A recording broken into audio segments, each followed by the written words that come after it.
This is the Sengoku period in Japan, a time of constant warfare. A young boy named Kotaro runs from a burning monastery with a man named Shoin, but Shoin gets injured, so he tells Kotaro to go to another temple and gives him a gem to use for emergency payment. Elsewhere, a group of Chinese warriors, they're the ones wearing red. Also, they're the members of the Ming dynasty in China, so that's what I'll be calling them. So these Ming warriors are transporting some precious cargo, but they're attacked by some Japanese bandits. Their arrows pierce some of the Ming guys, but it seems ineffective on them. They move around normally like they're demons or something. Their best warrior, this big blonde dude named Raru, is literally a one-man army. And no, that's not an overstatement. This dude literally cuts through all the bandits with pure skill and strength. Raru even fights the bandit leader with no weapons and still defeats him. The man has no plot armors. He is the plot armor. Raru seems to be disappointed that Japanese fighters are quite not up to par. He says that after ending their lives. The disrespect is real in this guy. Elsewhere, Kotaru has started a major heist scheme. With his dog Tobimaru distracting villagers, Kotaru goes in and steals their food and water. One day, Kotaru and Tobimaru take their loot to a temple, but a stranger is already chilling over there. Kotaru tries to chase him away, but it's no use. Meanwhile, some Japanese soldiers can be seen guiding one of the Ming warriors from before. The Ming are looking around for a kid, probably Kotaru. The Japanese talk about how the local lord has given some land to the Ming, and the Ming are building a huge religious altar for some secret reason. Back at the temple, Kotaru cooks some of the fish and rice that he honorably stole earlier.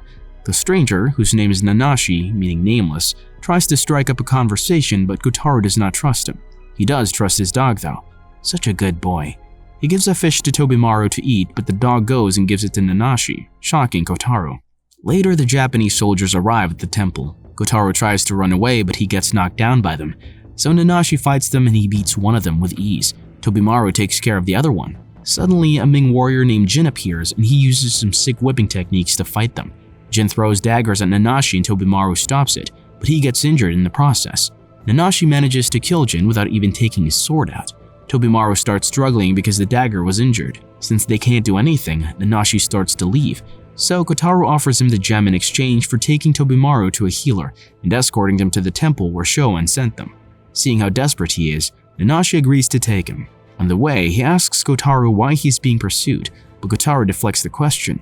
Meanwhile, we finally get to see the local lord, Akaiki, who gave the land to the Ming. Lord Akaiki learns that the Ming are constructing something there. However, they're not telling the reason for the construction and keeping it a secret. Later in the town, the local healer takes care of Tobimaru, but Tobimaru still needs time to recover, so Kotaru feeds him water by taking it directly in his mouth and giving it to him. Such a loyal boy. Back at the abandoned temple, Lord Akaiki's soldiers arrive at the scene with another Ming warrior, Doshi. Doshi is investigating the death of Jin, but the Japanese soldiers attack him and take him as a prisoner. Then they burn the temple. The next morning, Nanashi goes to the market to buy a new saddle. Also in the market are Raru and his subordinate, Feng. Feng talks about how they need to find the boy fast because they only have 4 days left for the ritual. The ritual is actually to create the elixir of immortality, which I think is a pretty damn good thing to have. Suddenly, Raru sees Nanashi's sword, so he decides to have some fun. He throws his knife in Nanashi's saddle and they have a little samurai standoff. Raru attacks Nanashi, but he manages to hold him back. He asks why Nanashi is not drawing his sword and asks if it's just a fake.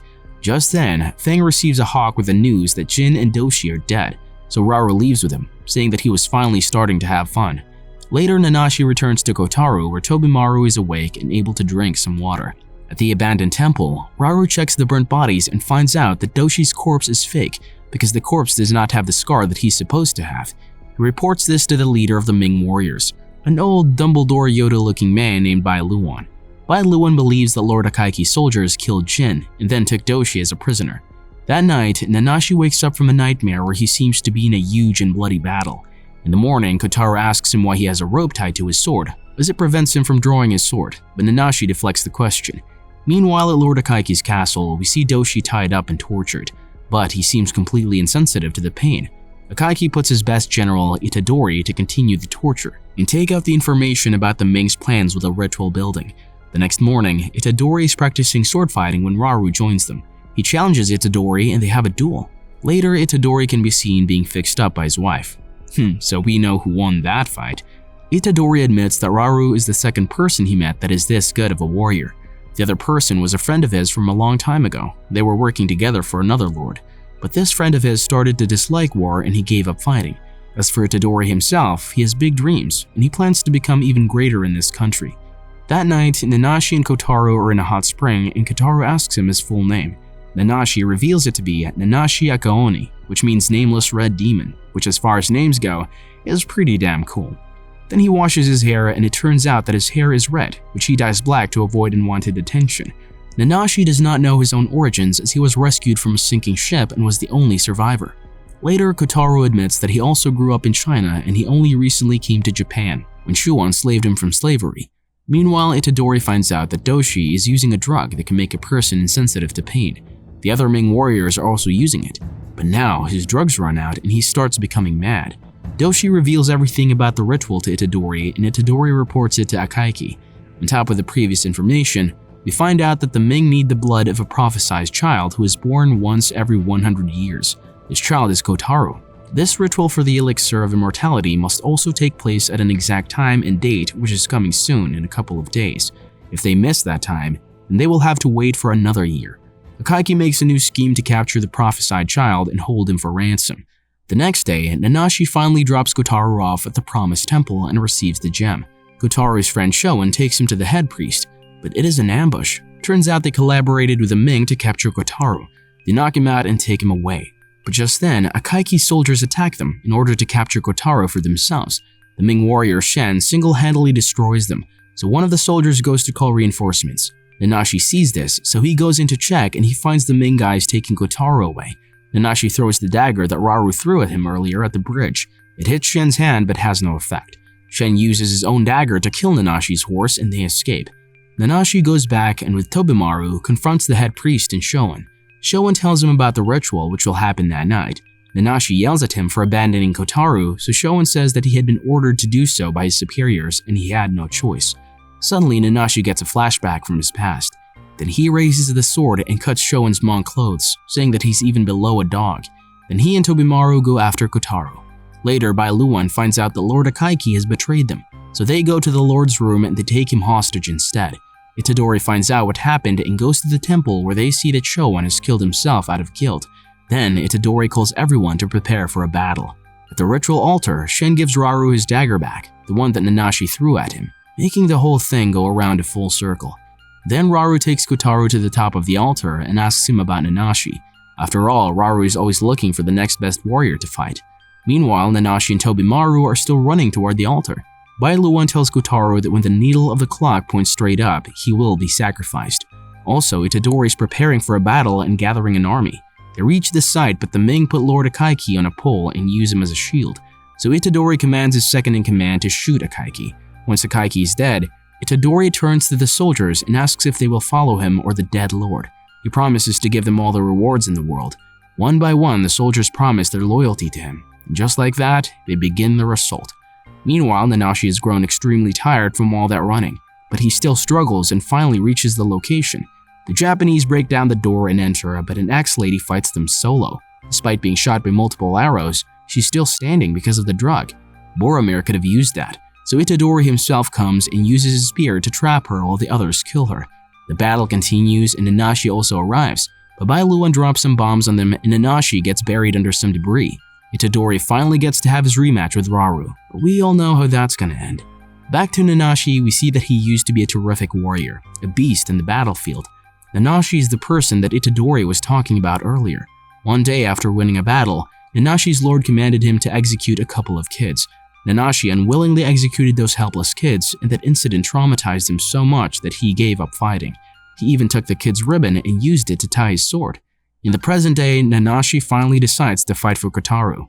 One last time. He doesn't have much time either, as the time of the ritual arrives. But Tobimaru attacks the priest. Nanashi runs to the altar, but Shen is in the way. Shen kills lots of Japanese soldiers and goes toward Nanashi, but Nanashi finally tears apart the ribbon and one-shots Shen. Then he throws his sword so hard that it strikes the priest right in his neck, and he drops to his death. Meanwhile, Raru manages to stab Itadori, but he does not feel a thing, because he's also using the Ming drugs that he took from Doshi. Seeing his determination, Raru finally starts to enjoy the fight, but Bai Luan ruins the fun by shooting him dead. Fang also arrives after finishing off all the remaining Japanese soldiers. They find out that the ritual was interrupted. Rauru sees the sword which belongs to Nanashi and he's secretly a little happy. Up at the altar, Nanashi and Kotaru are finally reunited. But just then, Fang arrives and attacks them.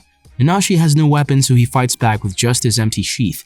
Nanashi uses their own weapons to fight back and he kills Fang and another warrior. Rauru is really impressed. But Bai Luwan has no time for that. He prepares to shoot Nanashi, but Rauru chops his arm off. When Bai Luwan starts badmouthing him, Rauru throws his dagger at his head, finally putting an end to the dagger's arc. Meanwhile, Kotaru takes Nanashi's sword from the priest's corpse. There are only 4 of them left now. Every single one of the people who came there is dead. Rauru offers the pain-killing drug to Nanashi, but Nanashi declines, saying that pain makes him feel alive. Rauru is even more impressed. The two of them prepare to resume their unfinished battle. The greatest fighters in this entire area finally go all out against each other, and it is a damn good, beautiful fight. For everyone here, I seriously recommend you go and watch this fight, even if you don't watch the whole movie. Just watch the fight scene. It's that good. Anyways, the warriors are evenly matched, and there's a lot of back and forth. Rauru gets cut for the first time in his life, not just once, but multiple times. He actually starts enjoying the fight. In between, their swords get exchanged, and it all comes down to one last strike. Rauru cuts Nanashi's gem while Nanashi fatally stabs Rauru. We then find out that Rauru also never used the pain-killing drug ever. And just like that, this great warrior dies. Later, Kotaru takes Nanashi, who is wounded, and rides towards the nearest town to heal him. On the way, Kotaru says that once his wounds heal, they should leave this country and start a new life, becoming bodyguards, thieves, or even pirates. Nanashi is barely conscious, and he agrees. They continue riding. Subscribe for more videos like this, turn on the notification, and leave a like to help the channel out. Thank you for watching.